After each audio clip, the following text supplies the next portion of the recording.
Assalamualaikum warahmatullahi wabarakatuh. Bertemu lagi dengan saya Teguh Priyanto dalam pembelajaran bahasa Arab secara online. Mudah-mudahan channel ini bisa bermanfaat bagi kalian yang hendak mendalami bahasa Arab. Tapi pada kesempatan kali ini kita akan belajar bersama mengenai al-kalimah. Apa sih itu al-kalimah? Perlu kita ketahui bahwasanya al-kalimah itu berbeda dengan istilah kalimah dalam bahasa Indonesia. Tatkala kita merujuk pada bahasa Arab, al-kalimah di sini dimaknai dengan kata dalam bahasa Indonesia. Artinya bisa kita katakan bahwasanya kata itu bahasa Arabnya adalah al-kalimah. Kemudian pada literatur bahasa Arab, al-kalimah ini dibagi menjadi 3. Ada yang disebut dengan kalimah isim, ada yang disebut dengan kalimah fi'il, dan ada yang disebut dengan kalimah huruf. Pada kesempatan kali ini kita akan belajar bersama mengenai apa pengertian dari masing-masing kalimah tersebut. Sekarang kita masuk kepada pengertian kalimah isim. Apa itu kalimah isim? Kalimah isim adalah lafadz yang memiliki arti dan tidak bersamaan dengan salah satu zaman yang 3. Apa itu? Zaman madhi atau telah, atau juga bisa kita maknai dengan sudah. Kemudian yang kedua zaman hal, atau kita bisa maknai dengan sedang. Dan yang ketiga adalah zaman istiqbal, atau bisa kita maknai dengan akan. Artinya dari sini kita bisa memahami bahwasanya kalimah isim adalah kata yang tidak bersamaan dengan 3 zaman tersebut, yaitu zaman madhi, yang kedua zaman hal, dan yang ketiga zaman istiqbal. Kemudian setelah kita memahami pengertian daripada kalimah isim tersebut, sekarang kita masuk kepada ciri-ciri kalimah isim. Untuk ciri-ciri kalimah isim ini, saya ambil referensi daripada kitab Al-Jurumiyah, yang mana kitab ini adalah kitab yang biasa dikaji oleh para santri di pesantren. Pastinya para santri tidak asing dengan kitab yang bernama Al-Jurumiyah. Di sana diterangkan bahwasanya ciri-ciri kalimah isim ada 4. Yang pertama, bisa dimasuki al. Yang kedua, bisa dibaca tanwin. Yang ketiga, bisa dibaca jer. Yang keempat, bisa dimasuki huruf jer. Seperti apa contohnya? Untuk contoh yang pertama, yaitu bisa dimasuki al, kita beri contoh seperti lafadz ar-rajulu. Lafadz ar-rajulu ini adalah termasuk kalimah isim. Kenapa? Karena rojul di situ bisa dimasuki dengan al. Yang mana al ini adalah salah satu ciri dari kalimah isim. Yang kedua, bisa dibaca tanwin. Contohnya madrasatun. Kalimah madrasatun adalah kalimah isim. Kenapa? Karena madrasatun dibaca tanwin. Yang ketiga, bisa dibaca jer atau khofad, atau bisa kita sebut dengan kasroh.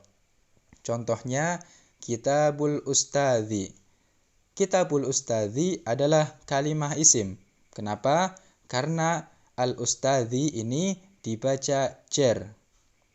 Yang keempat, bisa dimasuki huruf jer. Contohnya fil masjidi.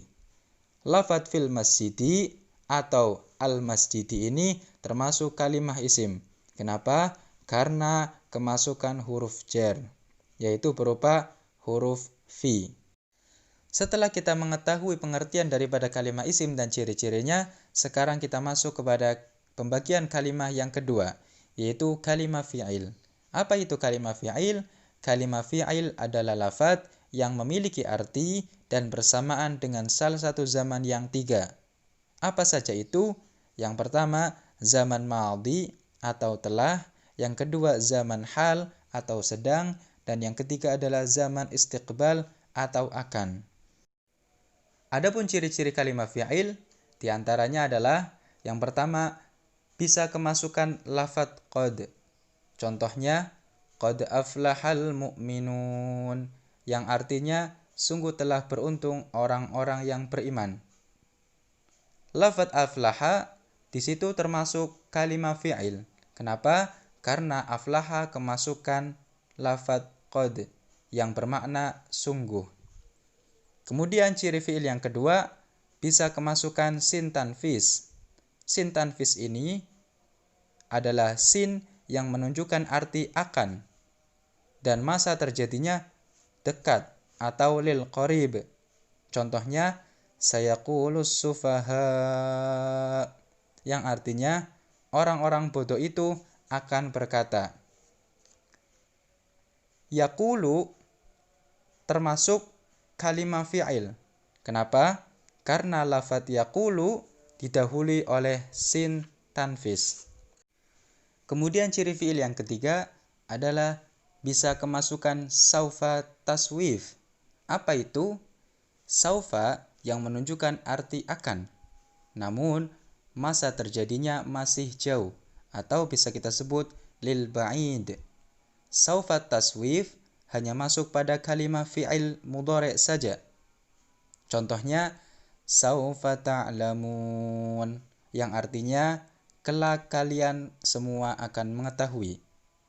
Lafadz ta'lamun bisa kita sebut dengan kalimat fi'il. Kenapa? Karena ta'lamun didahului oleh saufa taswif. Kemudian ciri fi'il yang keempat adalah ta'ut ta'nitsis sakinah. Apa itu ta'ut ta'nitsis sakinah? Ta'ut ta'nitsis sakinah adalah ta yang menunjukkan perempuan dan disukun. Ta ta'nits as-sakinah hanya masuk pada kalimat fi'il madhi saja. Contohnya lafadz katabat yang artinya dia perempuan telah menulis. Ta di akhir pada lafadz katabat yang berharokat sukun adalah ta'ut ta'nitsis sakinah.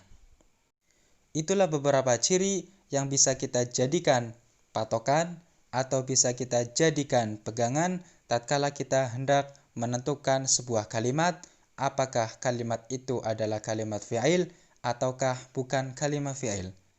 Setelah kita mengetahui pengertian dari kalimat fi'il dan ciri-cirinya, sekarang kita masuk kepada pembagian kalimat yang ketiga, yaitu kalimat huruf. Apa itu kalimat huruf?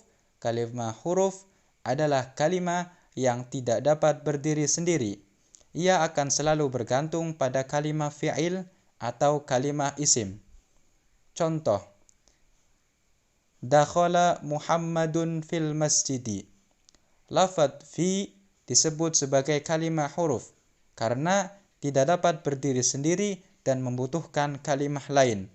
Kalimat lain di sini dimaksudkan adalah kalimat dakhala, Muhammadun, dan al-masjid. Dari keterangan yang telah saya sampaikan, dapat disimpulkan bahwasanya kalimat itu dibagi menjadi 3. Ada yang disebut dengan kalimat isim, ada yang disebut dengan kalimat fi'il, dan ada yang disebut dengan kalimat huruf. Itulah teman-teman sekilas pembelajaran bahasa Arab online pada kesempatan kali ini. Mudah-mudahan bisa dimengerti dan bisa bermanfaat serta menambah wawasan bagi kalian yang hendak mendalami bahasa Arab. Amin ya rabbal alamin. Syukran ala husni ihtimamikum. Wassalamualaikum warahmatullahi wabarakatuh.